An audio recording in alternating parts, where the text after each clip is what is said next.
So yes, Women of Plano, I am Bethany Ross. I am a librarian at Haggard Library, and I help out with the genealogy team, answering genealogy questions, giving tours of the Genealogy Center, and learning more myself all about genealogy, since there's a lot to learn. So I'm really glad that you're here today. March is Women's History Month, so we were excited to share this program about the women of Plano. And we do currently have a really great display in the Genealogy Center of various women from Plano's history. You can come by and take a look. Highly encourage you to check it out. And again, if you have questions, feel free to put them in the chat, and at the end of the presentation, I will do my best to answer them. And if I don't have the answer, I will get your contact info and get back to you. So what do we know about the women of Plano? The early women of Plano, Texas were wives, mothers, sisters, daughters, students, brides, athletes, hog killers, farmers, teachers, historians, and much more. These women led the way for those of us here today. So Amy Wilson showed the world that a woman could raise sheep and compete in fairs and win. Nanny Haggard could raise a family and work alongside her husband. The students in high school were athletic, they were intelligent. Women had to work on the farms and kill the hogs, prepare for the harsh seasons. They were our teachers and leaders. Mrs. Frances Wells was a historian that provided many of the stories, photographs, and documents of early Plano and Collin County. So in today's program, we will hear about some notable women of Plano. Let's get started. So the first woman we're going to be talking about today is Louise Ernestine Rammers Schimmelpfennig. Louise Ernest Rammers Schimmelpfennig was born in Kentucky in 1857. She arrived with her husband, Fred Schimmelpfennig, in Plano in 1878. So this was one of the early founding families of Plano. Louise was involved in many facets of Plano and Collin County, including the Women's Christian Temperance Union, formed in 1874. And this was one of the first organizations of women devoted to social reform in this country. As president of the Collin County chapter and secretary of the state organization, Louise was influential in ridding the town and county of liquor during her life. Collin County did vote the largest majority for prohibition of any county in Texas, due in part to her efforts. And that is Louise Schimmelpfennig in the center of the circle. And she is surrounded by her family, her husband, Frederick, and her children, Clara Ione, Lydia Mary, Frederick Adolph, Margaret Louise, Clarence William, and Irene Martha. So she had 8 children, and yes, very active. Louise and Fred Schimmelpfennig were also active in church and civic circles, and Fred was mayor of Plano from 1902 to 1908. Louise was a leader in the Methodist Church and was the first organist. She helped acquire the Civic Auditorium for Plano. And this is a picture of the Schimmelpfennig home that they built in the late 1800s. Louise worked to improve the cultural life of Plano. She operated the first lending library out of her home by lending books to girls in the community. Schimmelpfennig Library was named to honor her efforts to promote reading in the early years of Plano. It opened on June 2nd, 1980, to serve the Plano population as it grew west of Central Expressway, and descendants of the Schimmelpfennigs still attend library functions. And this is a picture of Schimmelpfennig Library. And if you haven't visited it yet, I highly recommend it. Moving on, Gladys Bishop Harrington, and I should mention that some of these names will be very familiar to you, perhaps, because many of our libraries are named after these women or their descendants. So Gladys Bishop Harrington was born in 1901 in Texas. Her mother, Nanny Bishop, was daughter of early pioneer of Plano, Clint Haggard. She moved with her mother and family to Plano when she was 16, and she was a member of the First Christian Church and graduated from Plano High School in 1919. She married Harrington, although she was accepted into Texas Christian University. But instead, she stayed home and became a homemaker, and together they had 2 sons. And when her husband died in 1948, she moved into town and began to be more civically involved in the life of Plano. And so this is a picture of Gladys Bishop Harrington as a child, circa 1904. Love that bonnet. And then the next picture is of Gladys Bishop Harrington. That's her graduation picture from high school in 1919.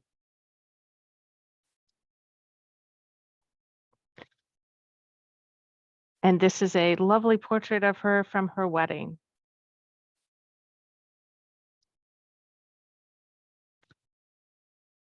So once she moved to town, she started to be more involved in Plano activities. She worked with the Federation of Church Women to collect donated books and open a library for the community.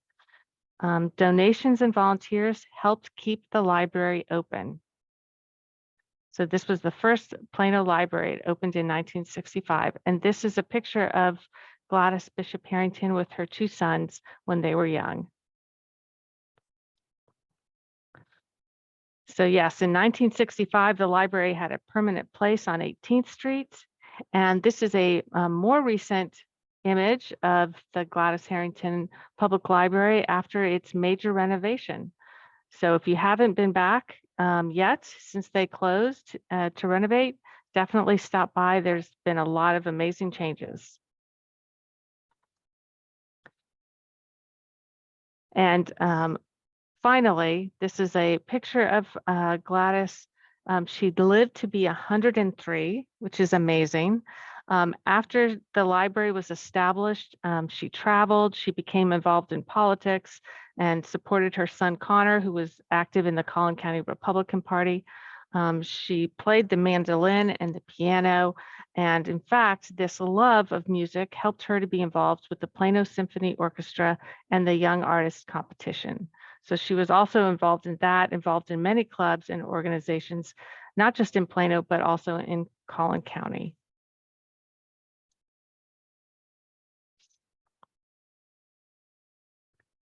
Our next 2 women are Celestine Sagling and Lizzie Smoot. So Celestine Sagling and Lizzie Smoot were very good friends, and they are an example of women in the community who help support and beautify the city of Plano. Celestine and her husband, CF, moved from Houston to Plano in 1881. They had 10 children. And a very early leader in Plano, CF Sagling owned a lumber company, a planing mill, and a milling company. He died in 1906. But this did not stop Celestine from moving forward with many civic accomplishments for Plano. Celestine and her husband, CF, were major contributors to the gift of Haggard Park to the city of Plano. And in fact, Sagling Elementary is named after her husband. So after her husband's death, Celestine built the Sagling House near Haggard Park, and that is what's pictured right now. She built the house in 1918, and it was one of the first houses in the area with brick veneer. And it was also the first that had a basement. Since 2017, it has been the home of the Plano Art Center. It is on the Register of Historic Places, and it is a recorded Texas historic landmark. Celestine was very active in the community. She helped raise money for the First Christian Church, where she was a lifelong member. They raised money to have these beautiful stained glass windows installed that you can see here. And so she was a leader in her church. Now, Lizzie Smoot lived across the street from Celestine. As I said, they were good friends and neighbors, and this is a picture of Lizzie Smoot's house, just down the street from the Sagling house. The Genealogy Center has some of Lizzie Smoot's diaries, which you can view on the Collin County Image website. And many of the entries in her diary say things like, Celestine was here today, or Celestine stayed the night, or she came over for dinner with her family. So they spent a lot of time together, and their families grew up together. The other wonderful thing about Lizzie Smoot's diaries is she talks about the day-to-day life in Plano. So it's a very interesting read if you want to see just what everyday people did in Plano at the turn of this last century. And her home is at 909 East 16th Street. So this picture is from May 2022. Still looks good. Lizzie and Celestine were involved in the early cleanup of the Plano Mutual Cemetery. And Lizzie Smoot was part of the eventual group that helped clean up and refurbish and restore the cemetery. So that was a huge endeavor. Moving on, the Thursday Study Club. This was the first literary club in Plano. It started in October 1914, and the club consisted of women and high school girls who were dedicated to intellectual growth and aesthetic development. They met continuously, except for a brief time during World War II, and they disbanded at that time to help the Red Cross and serve as aides in the hospital. The final meeting of the club was in 2002. During World War II, they did do some amazing things. They helped to make 529 garments, which included 400 to 500 knitted sweaters and other articles of clothing. They also gathered 114 pounds of rayon and nylon hose. That is a lot. 40 tons of scrap metal, and they also made surgical dressings for the Red Cross. So the nylon hose and the scrap metal were all for the war effort to be melted down into other things, or to, yes, they used those materials for other purposes and for the war effort. So they helped beautify Plano. Major projects of the Thursday Study Club included helping clean and replant at the old Plano Cemetery, contributions to clean up Haggard Park. They were members of the Texas Federation of Women's Clubs. They helped to develop the Plano Youth Center, and they helped with the Plano Public Library. They donated books to the Plano High School and the Plano Public Library, and the Thursday Study Club has a collection of their materials in the Genealogy Center. And some of these materials can be viewed again on the Collin County Images website. Their collection includes their minutes of their club, their yearbooks, and more. And this is just a picture from one of their meetings. The pink one is the front, and then you can see on the inside some of the officers of the club, and you might recognize some of these names. Carpenter, that's a name of a founding family from Plano. Shell, there's still a building on 15th Street with that name on it, and Skaggs, Mrs. J.H. Skaggs. And also you can see the nominating committee is Mrs. J.F. Harrington. So many notable women of Plano took part in the Thursday Study Club.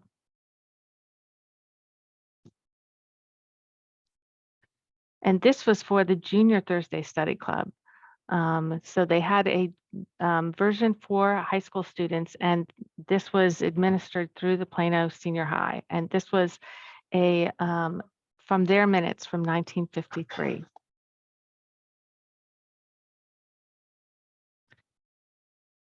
So now we're going to talk about Mary Alice Terry Skaggs. Mary Alice Terry Skaggs was born in 1908 in Salina, Texas, and she passed away at the age of 100. So we have two women in this presentation who lived to be at least 100 years old. So that says a lot about Plano, I think. Mary Alice Terry Skaggs graduated from high school in 1925, and she graduated from college with a BA and an MA in English, Greek, and science. She first taught at Gunter from 1927 to 1929, and then for the next 31 years, she was at Plano High School. She married James Harold Skaggs in 1931. Mary Alice Terry Skaggs was a lifetime member of the Church of Christ, and she sponsored the Thursday Study Club at Plano High School for 50 years. And in the history of the Thursday Study Club, it says, it is her voice, mind, heart, and hand that lead the high school girls to become leaders in their schools and later in life. So she was very well regarded in the high school. She was a member of many clubs and organizations, including the Texas State Teachers Association, Delta Kappa Gamma, the General Federation of Women's Clubs, of which she was a life member, and the Plano Retired Teachers, just to name a few. And this image shows the Junior Thursday Study Club, and you can see her. She's right here on the right.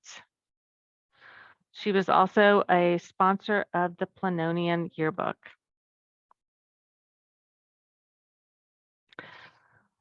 So Mrs. Skaggs was the first teacher in Plano ISD to hold a master's degree, and the Mary Alice Skaggs Elementary School is named after her. And this is a picture of Skaggs Elementary. So Mary Alice Terry Skaggs became the editor and sponsor of the Plano High School yearbook, the Planonian.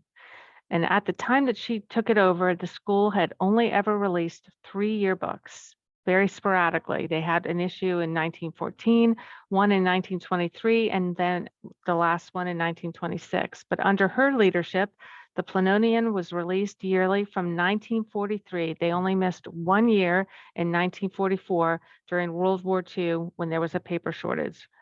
So this is her yearbook staff in 1945. And here she is down on the lower right-hand corner. And she was the first teacher. She became,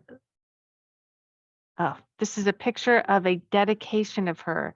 It says, in recognition of her outstanding services, both as a teacher and as the sponsor of the Planonian, we, the annual staff, dedicate this, the 1967 Planonian, to Mrs. J.H. Skaggs for her many hours spent in working for our student body. For many years, she has given unselfishly of her time to help prepare our annuals, and the annual should be hers, not ours. So quite a great dedication to her. She retired from teaching in 1970, but in 2000, she was recognized as one of Plano ISD's 100 heroes. And her collection of the Planonian yearbooks was given to the Genealogy Center, and it forms the great part of our Plano yearbook, high school yearbooks, which are available for you to view. The Genealogy Center is open at Haggard Library during normal business hours. So moving on, Florence Shapiro. She was a first-generation American born in 1948 to 2 Holocaust survivors in New York City. The family moved to Dallas, Texas, and she graduated from Hillcrest High School. She and her husband, Howard, came to Plano in 1972, so that's when they settled here.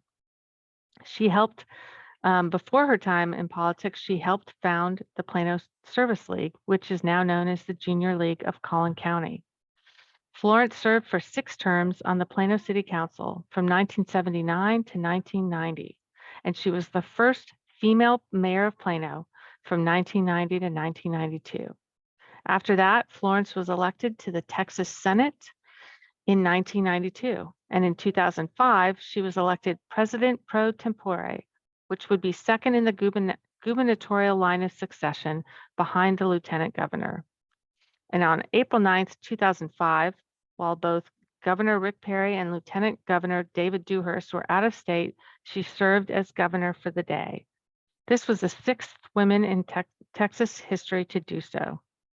She retired in 2011, but she has remained active in the community. She serves on several boards: the Dallas Holocaust and Human Rights Museum, AT&T Performing Arts Center, Children's Medical Center, and UT Southwestern Medical Center.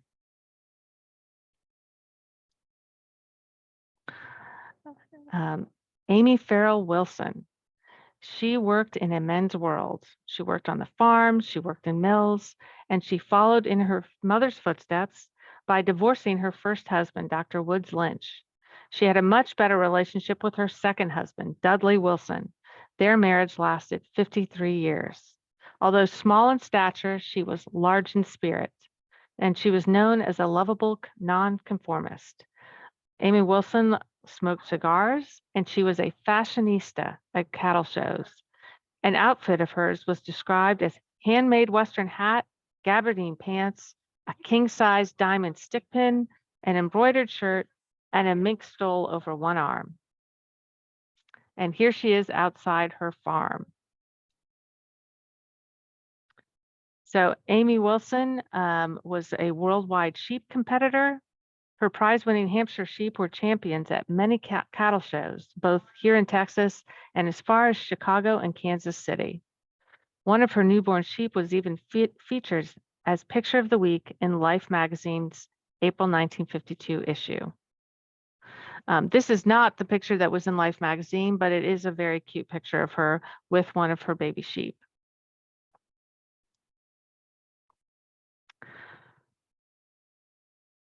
And this is a picture of Heritage Farm, which was the farmstead that she and her mother built and owned for all of her life. The Plano Heritage Association maintains this 1891 home, which she ran until 1972. And it's a living history site featuring docents in period dress, and it has a working farm. So it's right here in Plano, and you should definitely check it out. There's a lot of interesting things to do and more information about Amy Farrell Wilson. Next up, we have Dr. Myrtle Hightower, who just recently turned 100 in early March. Dr. Myrtle Hightower is a prominent African-American woman who has made many contributions to the Plano public school system and other areas of Plano and the Douglas community. Dr. Hightower is from Fort Gibson, Oklahoma. Her college career began at 15 at Langston University, where she earned a bachelor's degree in English and later became Dean of Women there. She received a Master's of Teaching degree from Northeastern State University and a doctorate from the University of Cincinnati. This prepared her for her work as a teacher and counselor for the Plano Independent School District through the 1980s until her retirement in 1997. Among her many awards and honors, she has been named a PISD 100 Hero, a Collin College Living Legacy, and she was the Plano Chamber of Commerce's 2013 Citizen of the Year. And in 2005, she was named a TEA State Heroes for Children. Hightower Elementary School, which is pictured here, is named in honor of Dr. Hightower and her late husband and educator, John E. Hightower. Dr. Hightower is the founder and CEO of Plano Community Charity, which provides emergency financial assistance to local communities. Next up, we have Dolly Thomas. Dolly Thomas is the daughter of Ben Thomas, a longtime leader of the Douglas community, Plano's oldest Black neighborhood. This is a picture of Dolly Thomas and her cousin, Ben Thomas. The Douglas community is named for the abolitionist Frederick Douglass, and Thomas Elementary is named after Dolly Thomas's grandfather, James Thomas. And she is one of the Douglas community's founding families. Thomas was a human resource specialist for the Plano Independent School District for many years. And I'm so sorry, her cousin's name is James Thomas III. In 2002, Dolly Thomas led the drive to create a 76-foot-long mosaic mural depicting the vibrant Douglas community. The mural was completed in 2007. She also led the Douglas community initiatives for home repairs in the neighborhood, and she revitalized Plano's celebration of Juneteenth, the oldest federal holiday commemorating the emancipation of enslaved African Americans in the United States.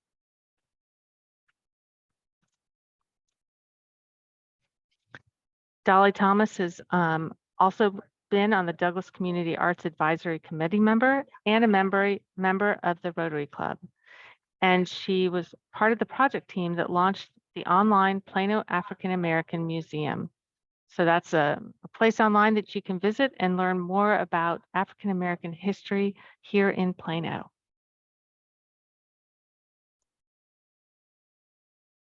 And the last woman we're going to be talking about today is Anusha Ansari, an Iranian American engineer and businesswoman who lives in Plano with her family. She immigrated to the United States in 1984 as a teenager, and she received a Bachelor of Science degree in Electrical Engineering and Computer Science from George Washington University in Fairfax, Virginia. And she received a master's degree from George Washington University in Washington, D.C. She and her husband founded Prodea Systems in 2006. And in that same year, she became the first Iranian in space as a self-funded spaceflight participant. And she spent 8 days on the International Space Station. Anusha Ansari sits on the board of trustees for the X Prize Foundation, a nonprofit organization that hosts technology competitions designed to benefit humanity. She is the recipient of the 2010 Ellis Island Medal of Honor and the 2015 National Space Society's Space Pioneer Award. And in 2017, she accepted the Oscar for Best Foreign Language Film on behalf of its Iranian director, Asghar Farhadi. Thanks for joining us today, and if you have any questions, please let me know.